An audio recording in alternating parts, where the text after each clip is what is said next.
Dhaabbata Teeleekoominikeeshinii Safaariikoom Itoophiyaa irratti ka'ee ilaalchisuudhaan mariin paarlaamaa hayyoota hedduu hirmaachisan istiidiyoo muummicha FIBdhaan kan caffee muudatti argamu irraa tamsaasa kallattiitiin lammiiwwan bira gahaati jira.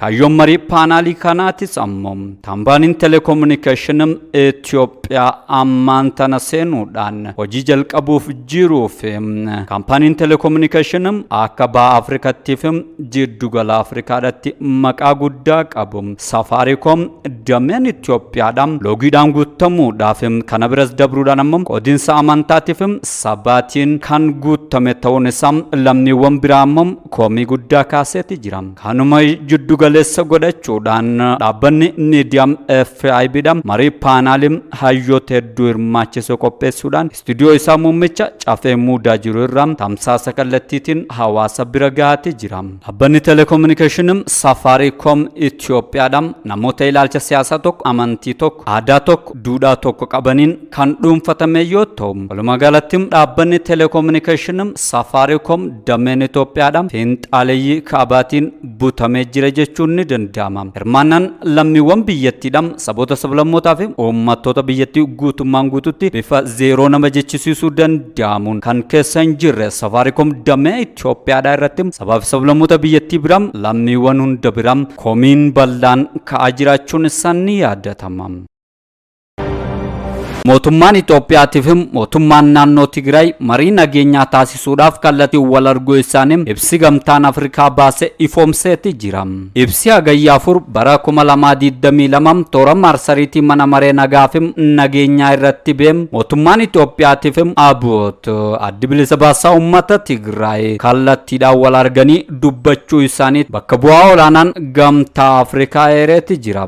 Gareewwan wal waraanaa turan kun lameen ammoo gamtaa Afrikaatiin Olusegun Obasanjoon jaarsummaa ergamuudhaan dubbiin isaanii akka xumuramtuuf carraaqaa turuun isaa kan yaadatamu yoo ta'u, gareewwan lamaanuu ammoo marii nageenyaa taasisuudhaaf fedhii agarsiisanii jiraatanis gama mariitti isaan kan geessu waliigaltee akka hin qabneetu ifoomee jira. Mootummaan Itoophiyaadhaa ibsa jidduu kana baaseen marii araaraa isaaniif TPLF jidduutti adeemsifamu gamtaan Afrikaa akka dursuuf fedhii akka qabu ibsee kan jiru yoo ta'u, TPLF ammoo gama isiidhaatiin marii araaraa mootummaa isaaniitiif mootummaa federaalaa jidduutti adeemsifamuuf jiru kana mootummaan Keeniyaadhaan Uhuru Keeniyaataan akka adeemsisuuf fedhii akka qabdu gabaasuun isiidhaan ni yaadatama.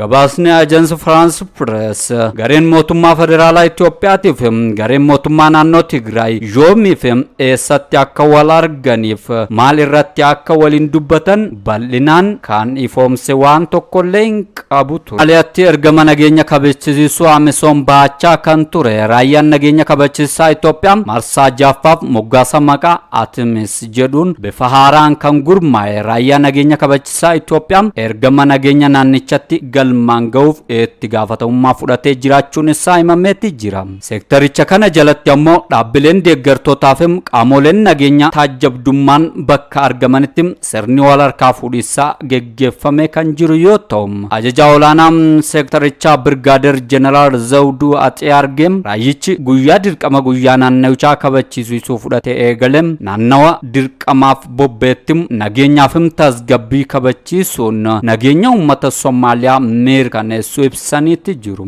Filannoon Soomaaliyaatti dhiyeenya geggeeffameen bu'aa hojii raayyicaatis kan agarsiisu jaameeti jira. Ajajaa haaraa seektara sadaffaa Atimis ta'uun ergama naannawichaa kan fuudhan Birgaadeer Jeneraal Basifaat Faanteedhaan bara hojii itti aanutti ciminoota argaman itti fufsiisuun ergama Atimis ga'umsaan akka raawwachiisan eeruu isaanii ammoo ragaan toora miidiyaa hawaasaa raayyaa ittisa biyyaa irraa argame ni mul'isa. President Vladimir Putin Raashaan hariiroo Kooriyaa Kaabaa wajjin qabdu cimsitee kan itti fuftu ta'uu himaniiti jiru. Raashaan hariiroo waloom Kooriyaa Kaabaa wajjin qabdu cimsitee kan itti fuftu ta'uu Pirezidaantiin Raashaa Vladimir Putin himanii kan jiran yoo ta'u, Pirezidaantiin Raashaa Vladimir Putin guyyaa bilisummaa Kooriyaa Kaabaa ilaalchisee xalayaa Pirezidaantii Kooriyaa Kaabaa Kim Jong-uniif barreessaniin Raashaan hariiroo Kooriyaa wajjin qabdu cimsuudhaan faayidaa biyyaalessaa biyyattii kan kan kabachisiisu jedhaniiti jiru. Kim Jong-un gama isaaniitiin ammoo tumsi waraana biyyoota lameenii waraana addunyaa lammaffaarratti qaban Jaapaan injifachuu keessatti qooda olaanaa kan qabu tures jedhaniiti jiru. Kunis ammoo michummaa biyyoota lamaaniitiif ka'umsa ta'uu kaasaniiti jiru. Hariiroon biyyoota lamaanii damee hundaan cimee kan itti fufu ta'uudhaas dabalataan Kim Jong-un dubbataniiti jiru.